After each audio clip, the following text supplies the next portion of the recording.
गायत्री तिचा मुलगा आकाशसाठी योग्य मुलगी शोधत होती.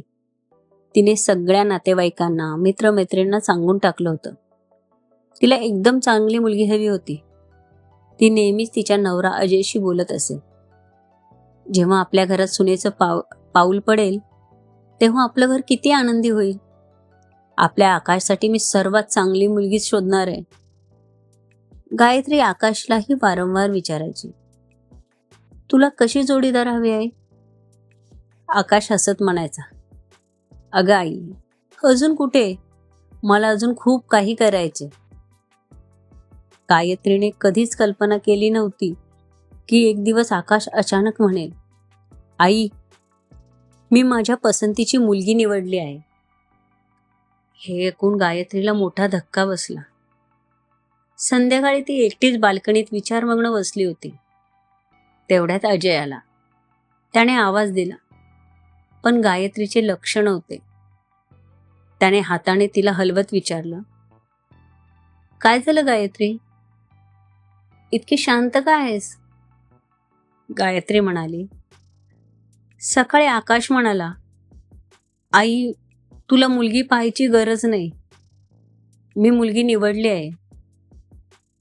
हे ऐकून अजय विचारू लागला, अच्छा, कोण मुलगी, काय करते, कुठे राहते, काही विचारलंस का? गायत्री म्हणाली, नाही, मी म्हटलं की समोरासमोर भेटू, उद्या येतोय. दुसऱ्या दिवशी गायत्रीने खास नाश्ता तयार केला. तेवढ्यात आकाश आला आणि उत्साहाने म्हणाला, आई, आई, हा बघ अंजलीचा फोटो, माझी निवड. गायत्री थोडी धास्तावून फोटो पाहू लागली. मुलगी चांगलीच दिसत होती. आकाशची पसंती असल्याने नाही म्हणण्याचा प्रश्नच नव्हता. अजय आधीच म्हणाला होता, अखेर आकाशलाच आयुष्य जगायचे, त्याचीच पसंती महत्वाची. गायत्री हळूहळू मनाशी पटवून घेत होती.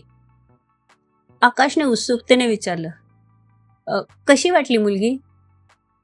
गायत्री म्हणाली, सुंदर आहे, पण कुठे राहते, काय करते? आकाशने सांगितलं, आई, ती माझ्या ऑफिस जवळच्या कंपनीत काम करते. घरी आई वडील आणि एक लहान भाऊ आहे. तुम्हाला भेटवायचं आहे. अजय लगेच म्हणाला, तुझी पसंती म्हणजे आमची पसंती. थोड्याच दिवसात लग्न ठरलं. अंजली सावळी होती, पण तिचे मोठे डोळे आणि गोड हास्य मन जिंकणारं होतं. गायत्री मनाशी म्हणाली, मी तर अजून गोरीपान शोधली असती, पण काहीही बोलली नाही. साखरपुडा झाला. लग्नही पार पडलं. लग्नात सगळेजण अंजलीचं कौतुक करत होते. ती गोड हसत सर्वांचा आदर करत होती. कमी बोलायची, पण वागण्यात घर पण होतं. लग्नानंतर आकाश आणि अंजली हनीमूनला गेले. मग दोघे नोकरीसाठी पुन्हा दिल्लीला गेले. त्यांनी 2 खोल्यांचं भाड्याचं घर घेतलं होतं. फोनवर थोडंफार बोलणं व्हायचं, पण गायत्री अजयला म्हणायची, अंजलीला आपण आवडत नाही म्हणून येत नाही. अजय तिला समजवायचा, त्यांना सुट्टी कुठे मिळते.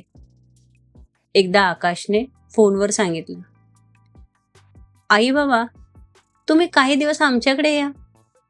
आम्हाला सुट्टी नाही मिळत, पण आपण सगळे एकत्र राहू. सुरुवातीला गायत्री टाळत होती, पण अजयच्या होकाराने तिने तयारी केली. ते दिल्लीला पोचले. अंजलीने लगेच वाकून दोघांच्या पाया पडली.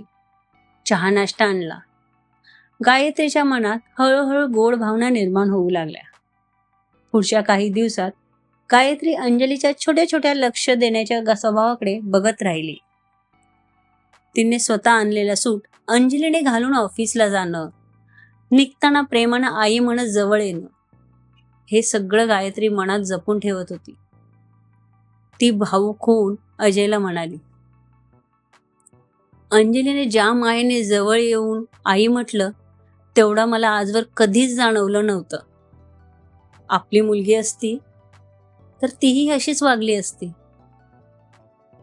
शुक्रवारी अंजलीने सुट्टी घेतली होती.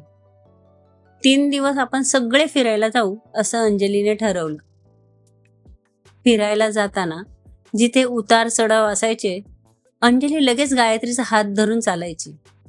त्या 3 दिवसात नातं अधिक घट्ट झालं. एका रात्री जेवताना अंजली म्हणाली, आई, तुम्ही आल्यावर घराला रंगत आली आहे.